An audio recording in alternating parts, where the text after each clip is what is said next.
Quoi de plus normal que rêver? Certains rêves sont effrayants, d'autres sont singuliers.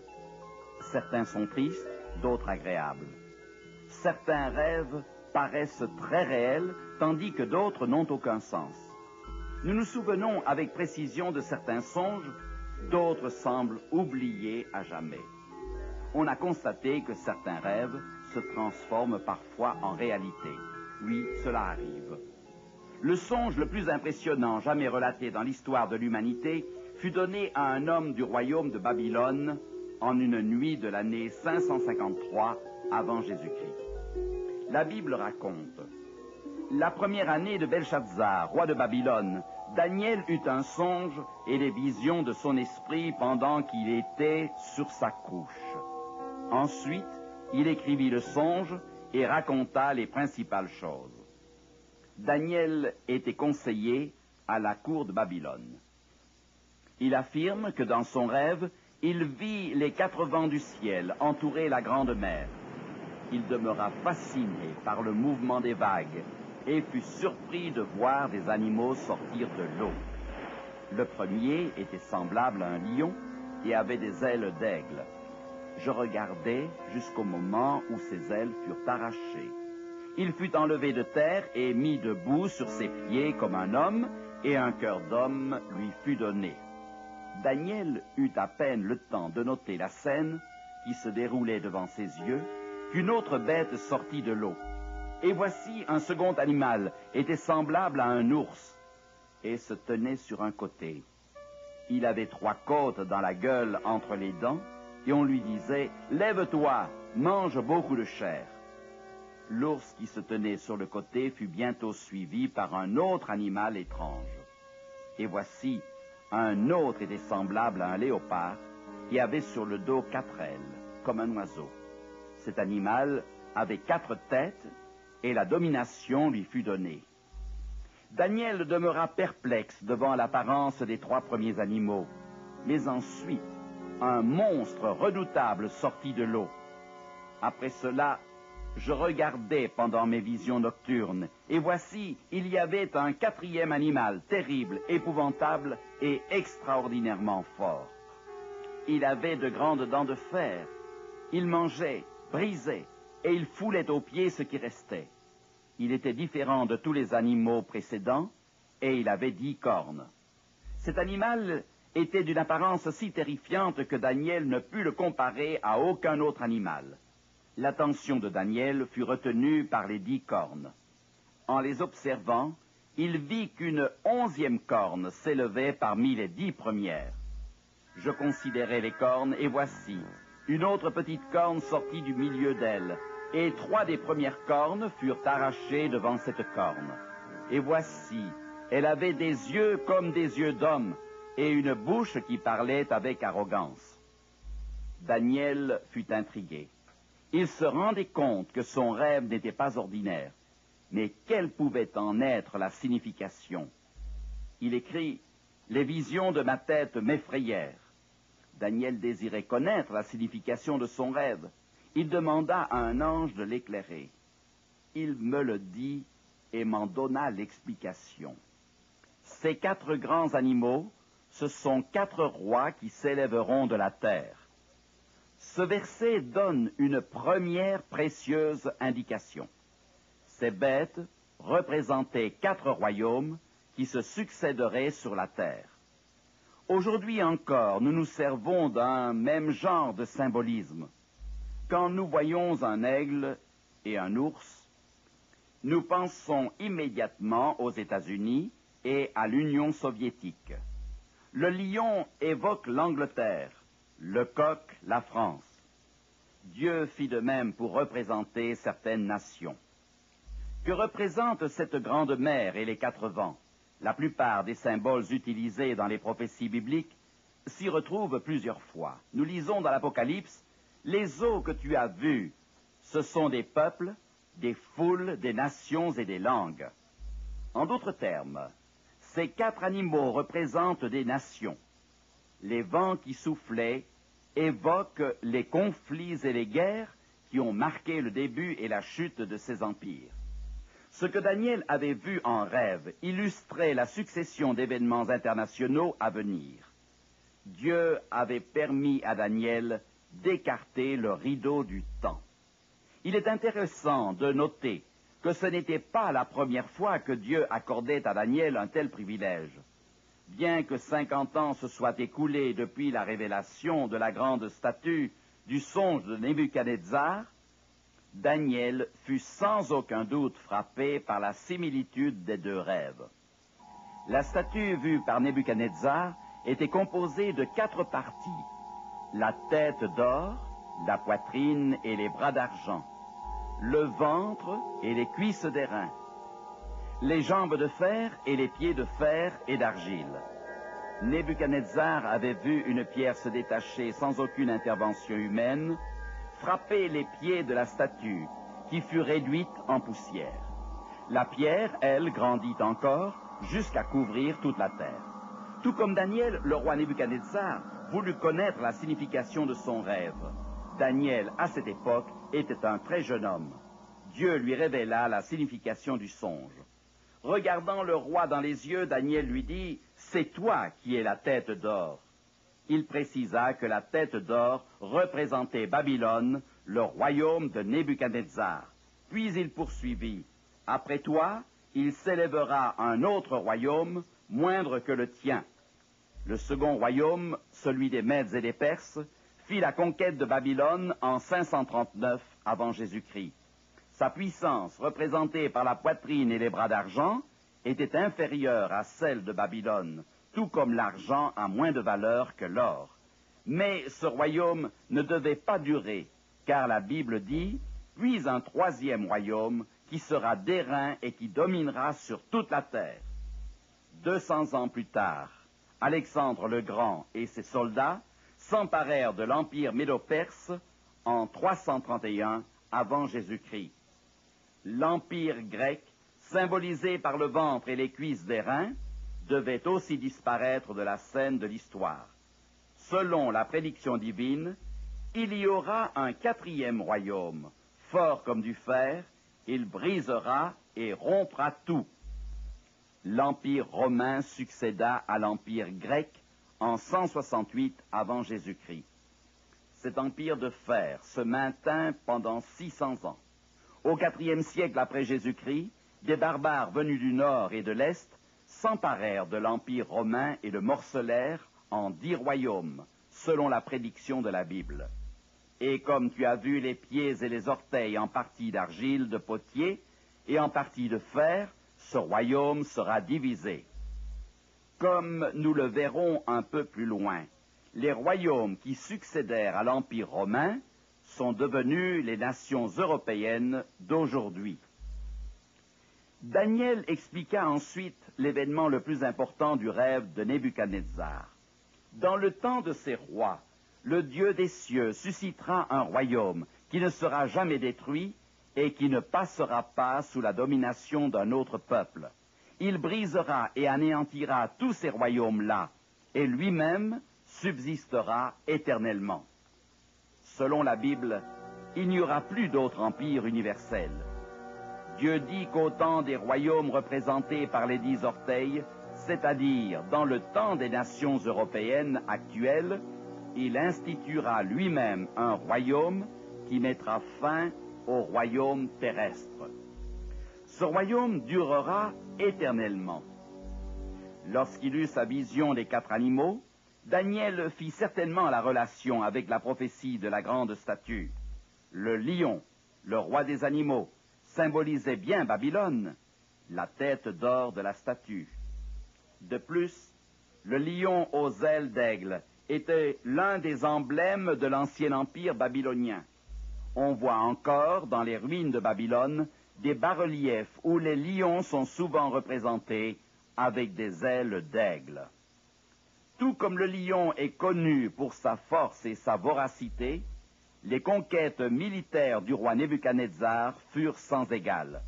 La rapidité avec laquelle Babylone domina les autres nations est très justement symbolisée par les ailes d'aigle.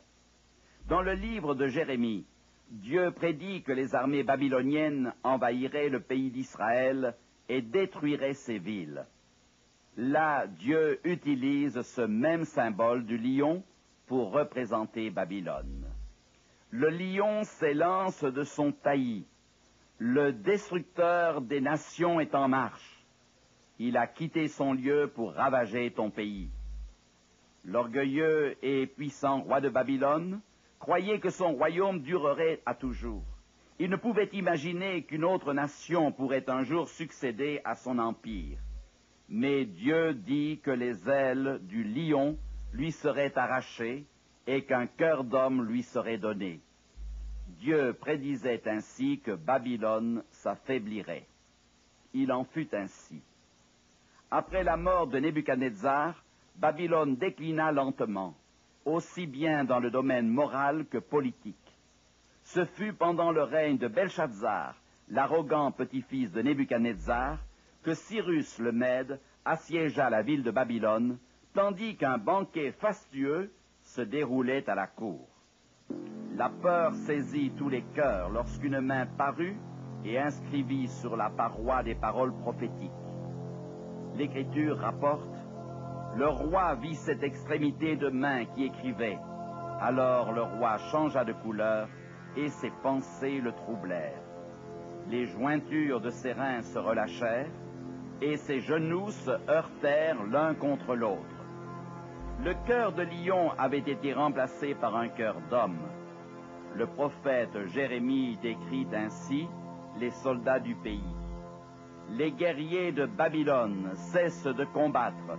Ils se tiennent dans les forteresses. Leur force est épuisée. Ils sont comme des femmes.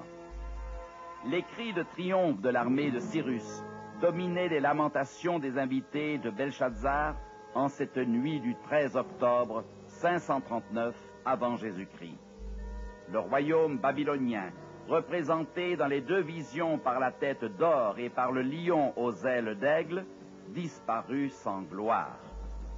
Le royaume représenté par le deuxième animal, l'ours, ne peut être que celui des Mèdes et des Perses, l'empire symbolisé par la poitrine et les bras d'argent de la grande statue.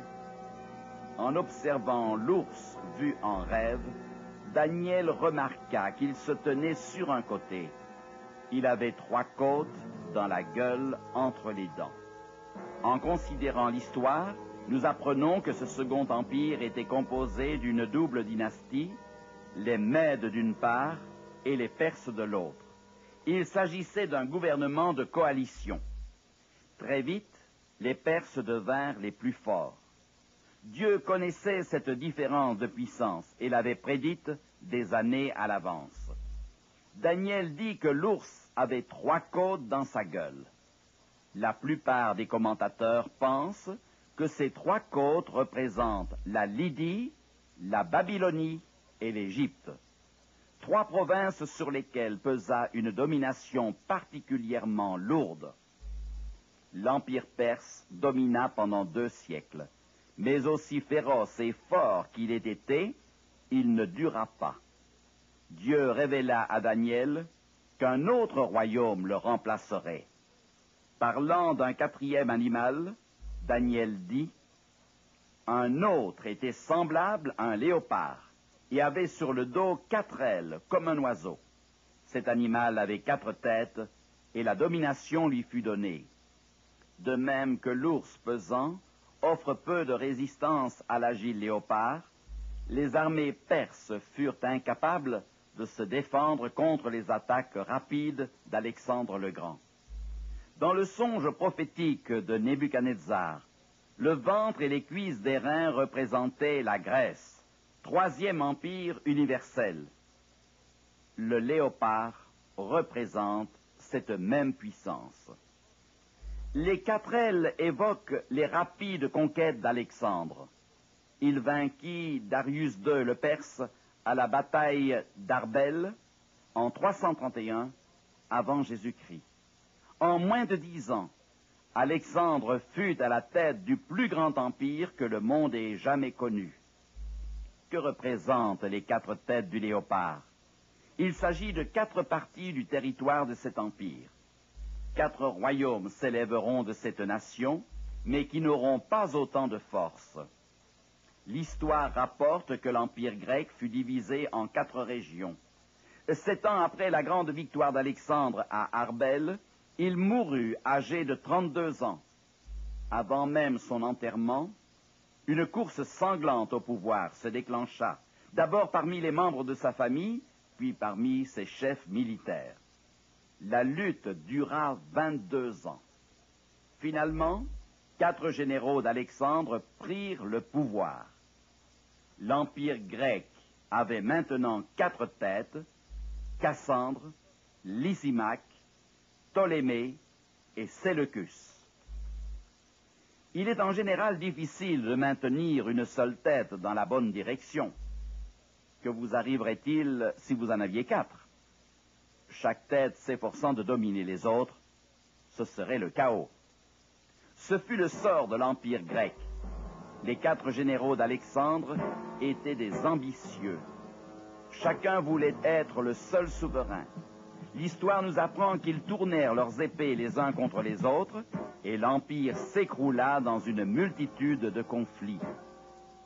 La lutte se poursuivit entre les successeurs des 4 généraux, et finalement, le 22 juin 168 avant Jésus-Christ, à la bataille de Pydna, l'Empire d'Alexandre le Grand s'écroula, 144 ans après sa mort. Il restait le 4e animal.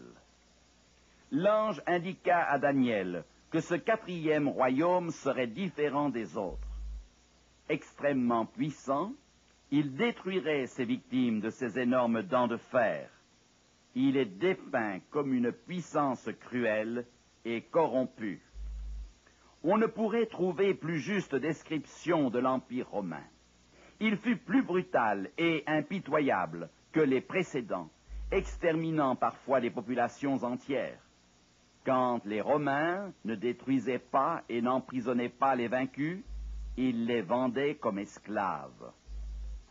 Remarquons que Daniel décrit les dents de fer de cette bête monstrueuse et que dans le songe du roi Nebuchadnezzar, le 4e royaume était représenté par des jambes de fer. Daniel se posa des questions au sujet de cet animal indescriptible, et plus spécialement au sujet de ses 10 cornes. Il dit: « Je considérais les cornes, et voici, une autre petite corne sortit du milieu d'elle, et 3 des premières cornes furent arrachées devant cette corne. » Ensuite, l'ange dit à Daniel que les 10 cornes, ce sont 10 rois qui s'élèveront de ce royaume. Daniel se rappela le détail des 10 orteils de la statue, représentant la division de l'Empire romain, prophétie qui s'accomplit en 476 après Jésus-Christ, lorsque les tribus barbares s'élancèrent sur l'Empire. Ainsi, les 10 cornes de cette bête monstrueuse et les 10 orteils de la statue de métal représentent 10 royaumes plus petits qui survivraient au démantèlement de l'Empire romain. 7 de ces royaumes ou nations existent encore aujourd'hui. Les Alamans, les Allemands, les Francs, les Français, les Saxons, les Anglais, les Visigoths, les Espagnols, les Burgondes, les Suisses, les Lombards, les Italiens, les Suèves, les Portugais, les Hérules, les Vandales et les Ostrogoths ont disparu. La petite corne s'élevant au milieu des autres intrigua Daniel. Et voici, elle avait des yeux comme des yeux d'homme et une bouche qui parlait avec arrogance. Cette description bouleversa Daniel, qui écrivit: « Moi, Daniel, j'eus l'esprit troublé au-dedans de moi, et les visions de ma tête m'effrayèrent. » Pourquoi l'apparition de cette petite corne le perturba-t-elle? Daniel l'explique. « Je vis cette corne faire la guerre aux saints et l'emporter sur eux. Il prononcera des paroles contre le Très-Haut. Il opprimera les saints du Très-Haut, et il espérera changer les temps et la loi. Et les saints seront livrés entre ses mains pendant un temps, des temps et la moitié d'un temps. Daniel comprit que cette prophétie n'était pas une revue de l'histoire du monde, mais qu'elle concernait le peuple de Dieu et que la puissance représentée par la petite corne entrerait en guerre contre les saints et les vaincrait pendant un certain temps. La prophétie prévoyait une effroyable persécution venant d'une puissance ou un agent utilisé par Satan pour faire la guerre au peuple de Dieu et à son enseignement. Pensant à cette petite corne qui aurait l'audace d'essayer de changer les temps de fête et la loi de Dieu, Daniel dit, « Moi, Daniel, je fus extrêmement troublé par mes pensées. Je changeai de couleur et je conservai ces paroles dans mon cœur. » L'identification de la puissance que représente cette petite corne sera faite dans notre prochaine étude, sous le titre « Le pouvoir de la petite corne ». Mais notons encore aujourd'hui que dans la prophétie, Dieu révèle que la puissance de la petite corne subsistera jusqu'à la fin des temps, qui est le moment où Dieu donnera le royaume à ses enfants. Je regardais pendant que l'on plaçait des trônes, et l'Ancien des jours s'assit. Son vêtement était blanc comme la neige, et les cheveux de sa tête étaient comme de la laine pure. Son trône était comme des flammes de feu, et les roues comme du feu ardent. 1000 milliers le servaient, et 10 000 millions se tenaient en sa présence. Les juges s'assirent, et les livres furent ouverts. Daniel vit Dieu le Père, l'Ancien des jours, venant s'asseoir sur un trône glorieux, afin d'accomplir une mission précise. Dans son rêve, Daniel vit Dieu le Père entouré de myriades d'anges. Les juges s'assirent, et les livres furent ouverts. Daniel assista à une scène du jugement dans laquelle le Père, ou l'Ancien des jours, s'assit pour juger le monde et la petite corne qui avait lutté contre les saints. Daniel précise, « Puis le jugement viendra, et on lui ôtera sa domination, qui sera détruite et anéantie pour jamais. » Ensuite, Daniel nota un fait particulièrement intéressant, une fois que le Père fut assis pour commencer le jugement. Je regardais pendant mes visions nocturnes, et voici sur les nuées des cieux arriva quelqu'un de semblable à un fils de l'homme. Il s'avança vers l'Ancien des jours, et on le fit approcher de lui. Qui est cette personne que Daniel appelle le Fils de l'homme, et qui se présente devant le juge éternel? Elle peut être facilement identifiée. Plus de 40 fois dans le Nouveau Testament, Jésus applique ce terme à lui-même.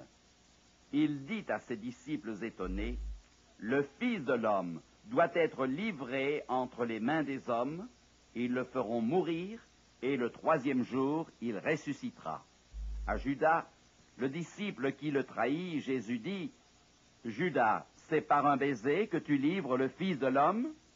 Mais la déclaration la plus significative est adressée au souverain sacrificateur qui présidait au jugement de Jésus. « Vous verrez désormais le Fils de l'homme assis à la droite de la puissance de Dieu et venant sur les nuées du ciel. » Ici, Jésus s'identifie clairement comme étant lui-même le Fils de l'homme. Jésus n'apparaîtra pas devant le tribunal céleste après le jugement. Le jugement lui a été remis. La Bible dit, « Le Père ne juge personne, mais il a remis tout jugement au Fils. » Comment le Père peut-il être juge et ne juger personne? La réponse se trouve dans le livre des Actes. Dieu a fixé un jour où il jugera le monde selon la justice, par l'homme qu'il a désigné, ce dont il a donné à tous une preuve certaine en le ressuscitant des morts. À première vue, cela peut paraître étrange, mais Jésus ne jouera pas seulement un rôle.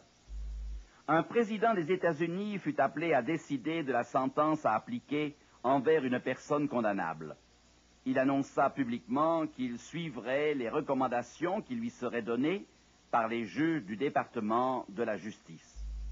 Le président était le juge suprême, mais il choisit de déléguer cette responsabilité judiciaire à quelqu'un d'autre. Personne ne peut mieux représenter le genre humain auprès du Père que son Fils Jésus-Christ. Il vécut sur la terre comme un homme parmi les hommes. Il comprend parfaitement la faiblesse humaine, puisqu'il a connu les mêmes tentations, les mêmes angoisses, la même solitude, la même pauvreté, la même douleur. Il a souffert la persécution, le ridicule et la trahison, comme beaucoup d'enfants de Dieu aujourd'hui. Plus explicitement, Dieu dit, « Certes, je suis le juge, mais mon verdict sera celui que rendra mon Fils. » Christ aura une double responsabilité au tribunal au moment du jugement. Il est notre avocat et il recommandera aussi le verdict à son Père, le souverain juge.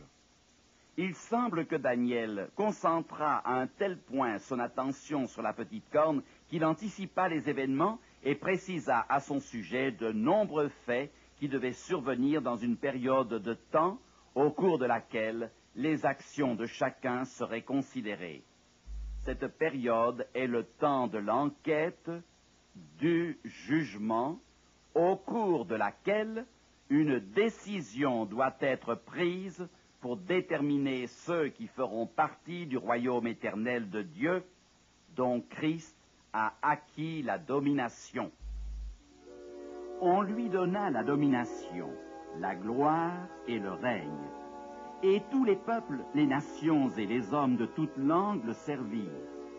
Sa domination est une domination éternelle qui ne passera pas, et son règne ne sera jamais détruit.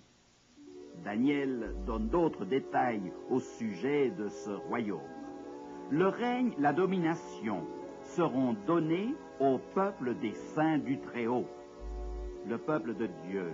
Ceux qui auront été sauvés seront considérés comme héritiers avec Christ et administreront son royaume à perpétuité.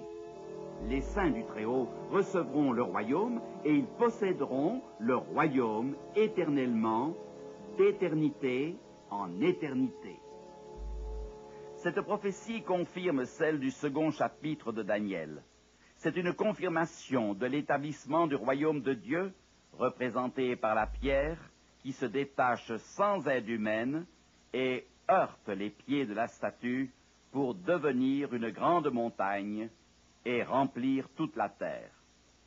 La prédiction annonce que du temps des nations de l'Europe moderne, Dieu établira son royaume. Dans le temps de ses rois, le Dieu des cieux suscitera un royaume qui ne sera jamais détruit et qui ne passera pas sous la domination d'un autre peuple.